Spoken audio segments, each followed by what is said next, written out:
What's good? It's MMA Don, and after UFC Fight Night Blanchfield versus Fiorot, I compiled a list of matchups that I think should be made. Starting off with the main card opener, Shidi Njokuani versus Shidi Njokuani scored a split decision win over Rhys McKee. Should not have been a split decision in my opinion. I thought it was a clear 30-27 win for Njokuani, but I just think that was a bad matchup. Rhys McKee just held Njokuani against the fence and expected that he could get the win off of doing no damage, no takedowns, and just clinch control on his own. And one of the judges actually thought that was enough, so I do not know what that judge was watching, but Njokuani wins regardless. I was right. And I think a banger of a fight, a good striking match that should be made for Njokuani next after his welterweight debut win. Fight between him and Bryan Battle. Now, Bryan Battle, great striker, huge prospect. His only loss was to Rinat Fakhretdinov, where he's mauled in the grappling, but as a striker, he's looked pretty flawless so far. And both him and Njokuani are former middleweights, so they'll have a similar size. It'll be interesting to see Bryan Battle fight someone who's own size in the welterweight division and see how that plays out. So, yeah, so make Njokuani versus Bryan Battle. I think that would be a great striking match. Next on the card, Kyle Nelson scored a first-round TKO over Bill Algeo. I was wrong with this prediction. I did not see that coming. Kyle Nelson just cracked Algeo, and Algeo couldn't recover. I thought the stoppage was a bit premature. I thought Algeo was still defensively sound. I would have liked to see it go a little bit longer, but nonetheless, impressive win for Nelson. And that's 3 wins in a row now. I think it's time for a step up in competition. So, give him a fighter who also won on that card and scored a first-round knockout, Nate the Train Landwehr. I feel like this would be a striking banger. 2 hard hitters just going at it, and both scored first-round finishes, so it makes sense. Make that fight happen.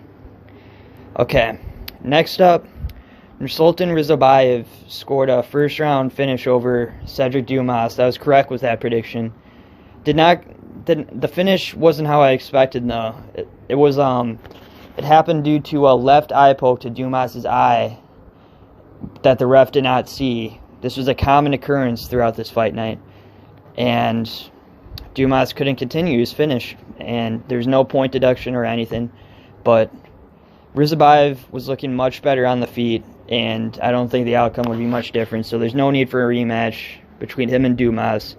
I think the fight that should happen is someone who he called out in his post-fight interview, Gerald GM3 Meerschaert. Now, GM3 Meerschaert is kind of a dark horse. He's so unpredictable he's so hard to predict because he could be fighting a guy like Bruno Silva, who, on paper, much better striker and also has good jiu-jitsu, and Meerschaert was actually able to drop Silva and get a submission win, so. But most of the time, Meerschaert has looked pretty dog shit on the feet, so in this fight, I'd have to go with Rizzobayev by first or second round knockout, probably first round knockout. So on to none other than Chris Weidman's fight. Now this was a weird one, kind of a dirty fight. Weidman scored multiple eye pokes throughout this fight, and in the finishing combination, it looked to be a left eye poke, right eye poke, and then a missed hook that made Silva go down. So Silva went down due to those eye pokes. The ref did not see it, and Weidman was declared the winner by TKO.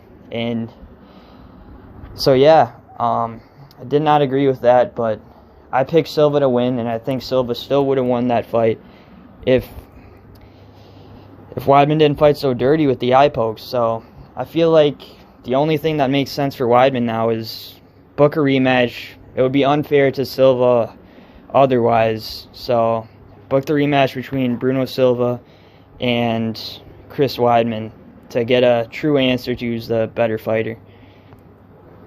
Alright, on to the co-main. Another weird one. So, Buckley scored a second-round finish over Vicente Luque, but the first round, very slow round, kind of just each fighter was feeling each other out. I thought Luque was getting the better of the exchanges. Very hard round to score. I'd probably give it to Luque. Second round starts, more of the same, but Luque decides to pull guard for some reason, which is very uncharacteristic. He pulls guard, and then basically he just sits in guard and covers up as Buckley tees off with shots that didn't look that big to me, but Luque had no answer for it. So Buckley wins by TKO. Kind of a weird one. Kind of showed that Luque might be washed. But it's time for Buckley to get a step up after beating 11th ranked Luque.